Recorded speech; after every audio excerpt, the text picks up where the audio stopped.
السلام علیکم ګرانو دوستانو. نن به زه تاسو ته وایم چې تېره شپه چې کومه لوبه افغانستان په ایشیا کپ کې په سریلانکا باندې وبایلله، دغې لوبې طالبان هم ډېر سخت په غوسه کړي دي.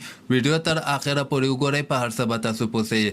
زه به تاسو ته وایم چې تېره شپه چې کومه لوبه په ایشیا کپ کې ترسره سوله د افغانستان او د سریلانکا مابین کې، دغه لوبه وله خو بدبختانه افغانستان دغه لوبه وبایلله، ځکه افغانستان ډېر ښه رنزونه هم کړي ول، خو هغې نه باوجود هم افغانستان بالرانو دغه رنزونه ډیفینډ نه کړل او سریلانکا دغه لوبه افغانستان نه وګټله. خو دغلته که موږ دغې لوبې ته راسو، افغانستان فیلډرانو بیخي ښه فیلډینګ هم نه ده ترسره کړی، خاص کر سمیع الله شینواری او کریم جنت چې کیچونه ډراپ کړل، کوم عمل وګرځېد، د افغانستان دغه مهمه لوبه په ایشیا کپ کې وبایلله.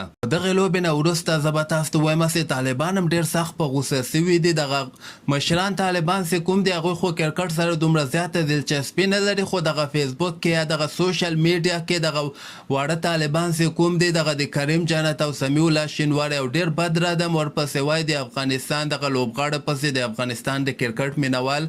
خو د ما په نظر باندې باید دغه ښه کار نه ده، ځکه موږ ته په کار نه ده چې لوبغاړو ته بد رد ووایو.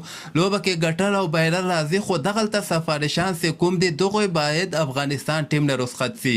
یعنی طالبان دا مشران چې کوم دي، دغه کرکټ باید جدي واخلي او دغه سفارش ورنه ختم سي. چې کله ما افغانستان دغه کرکټ نه سفارش مکمل ډول باندې ختم سو، نو زه تاسو ته یقین سره ویلی سم چې افغانستان به دغه سماتې بیا نه خوري. افغانستان به بیا که خیري هر یو ټیم ته په نړیواله سطح باندې ماتې ورکړي.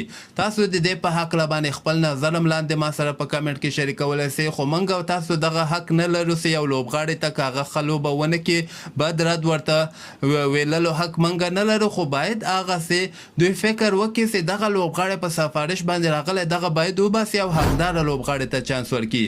د کرکټ تازه خبرو لپاره تاسو دغه چینل هم در سره سبسکرایب کولی سئ.